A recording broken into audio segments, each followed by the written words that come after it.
So, you think you're washed at sneaker botting. It happens. It's a problem. You're here for solutions. Can I give them to you? Maybe. Honestly, it's a 6 out of 10. I don't know what I'm doing. I've been botting for some time, like 2 years now, and I could give you some solutions. Check out my Twitter, by the way. Some recent success. I did pretty well. Panda dunks, like 15 or maybe more pairs. But you're not here for me. You're not here for my success. You're here to get unwashed at sneaker botting. Now, this is a real problem, okay? People being washed. You don't want to be washed. What does washed mean? That's a good question. Let's start off with that. What does it mean to be washed at sneaker botting? This is quite a philosophical question. This video is going to get quite deep because we need to unravel this whole problem. People saying they're washed. We need to figure out, what does it mean to be washed? And we're not talking about washed as sneaker botting when it means clean, because we all know none of you are showering. It's okay. You got to be there for the restock pings. I get it. We know what it's like. But we're talking about washed in the sense of you don't know what the fuck you're doing. Maybe you're not there for the restock pings. Maybe that's why you're washed. Ironically, you're showering. Potentially. We don't know. So, what does it mean if someone's washed? When someone is washed, it means basically that they're kind of stupid. They ask too many questions. That's always a first one. Don't ask questions, okay? If you want to get anywhere, never ask questions. Have one person who you can ask questions to. That's pretty much what I do. I've got some developer friends. You know, they own some pretty big bots. I hit a fair amount with them. Just ask them the questions. Never ask questions, okay? That's the solution. Honestly, I might as well end the video here. Subscribe. Check out the proxy sponsors. I want to keep the free proxies rolling in. So, yeah, thanks. See you in another video. But what does it actually mean? Being washed basically means you just don't know what you're doing. You're asking stupid questions, and normally you haven't read the guides or actually got the information out there that is available and accessible to you.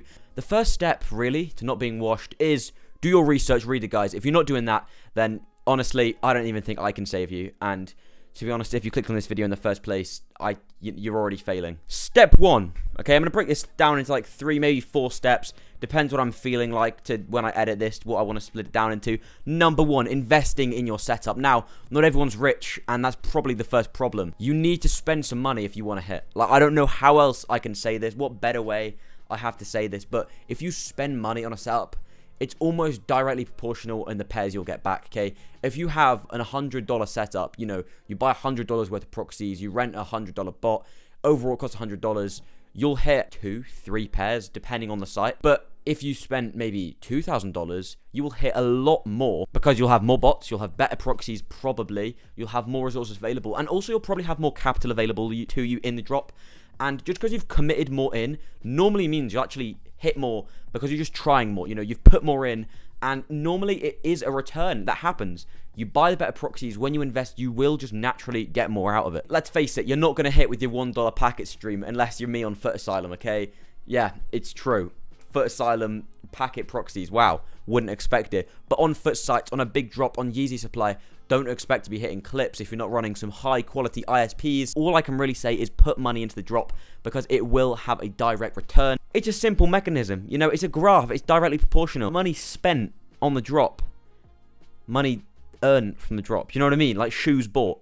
Let's get a graph on the screen, okay? Money spent, shoes copped, directly proportional. Now, that won't always be the case, but I honestly think the majority of the time, the more you invest in a setup, the more you will get out. And that's honestly the biggest piece of advice I can say if you want to take anything away from this video.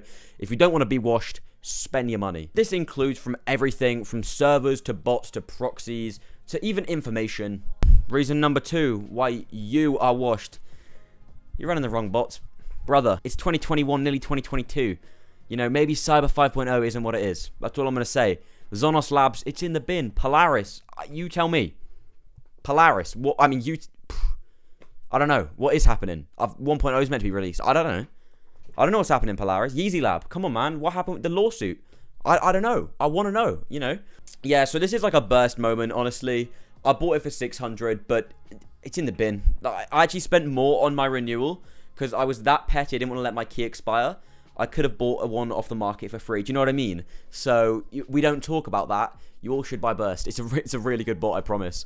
Although it did do pretty well on Office the other day. So there's a little free Burst plug for any of you Burst fanboys out there. But in all reality, you do need to upgrade your bots. And sometimes this can mean selling them and having to let go, which can be quite emotional. Like I said, I'm very stubborn. And I honestly should apply this to myself. Although it sucks, exit scams happen. Bad devs just become bad devs. And they're not even bad, but they just stop working. You can lose motivation on a project. It just means right now it is a bad bot and that's just what happens, and you've got to move on. And whether that means taking the L financially or starting to rent better bots because you don't want to actually commit to buying, it's fine. But yeah, overall, just don't be afraid to change bots. If every 6 months, honestly, it wouldn't be a bad piece of advice to sell all your bots and just kind of reevaluate, get all your funds together and have a look at the market, what's going to help you do the best you can do.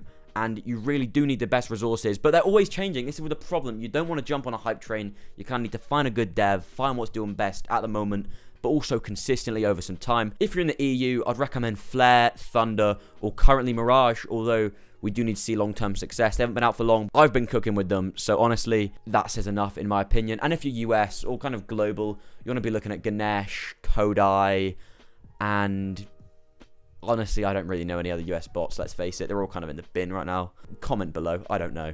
I'll just pin a few comments that look good. Number 3, you're going for the wrong sites. It's a simple problem, and it has a very simple solution. Pick a site and stick with it. Unless it's the wrong site, then switch it. Sounds simple, but basically, a lot of you could be just going for the wrong site. If you're going for sites like Shopify, these normally have really, really low stock generally, and it's hard to get multiples because of just how the websites work. They've got good bot protection, and when you see people hit Shopify, generally speaking, they're not hitting more than 5 pairs, and that's max. So if you really want to start to scale, Shopify honestly isn't a good site to go for. Recently, I bought these 14 pairs of pandas through Foot Asylum, and they shipped with Yodel, which was absolute dog shit. I actually had to go to the depot my whole self. I should have recorded it, honestly. It would have been great. And basically just had to shout at some people. I wasn't shouting, by the way. I was extremely polite. I was way too scared to do anything mean, to be honest. And I was basically there, and I just said to them, hey, where's my packages? Really don't want to have to go for Foot Asylum again. Because of that, it just wasn't what I wanted when getting this amount of pairs. Luckily, the guys at the depot were cool with it. They didn't steal anything. I managed to get all my pairs, and it even came in a mail bag, which actually looked pretty cool. And this does matter. Shipping method matters, because something with like Nike, they ship with DPD here in the UK, and overall it is really, really, really good. But again, Mesh, they ship with Hermes, and they're honestly alright, but Yodel's the main problem here in the UK. I really do not recommend them at all. Yeah, I think it's a valid point. Pick your sites carefully. Pick ones that you can scale easily with and actually ship with decent people. You don't want stuff getting stolen. You don't want to have to go to a depot like I did. It's extremely awkward there with a bunch of random names, and you have to waffle about family, and it's a lot of bullshit. You just don't want to do it. But yeah, another thing I want to mention is cancels. Now, cancels do happen on a lot of sites in the UK and in the US. One that comes to mind instantly in the US is Foot Locker. Payment methods, that matters. PayPal, credit cards, so forth.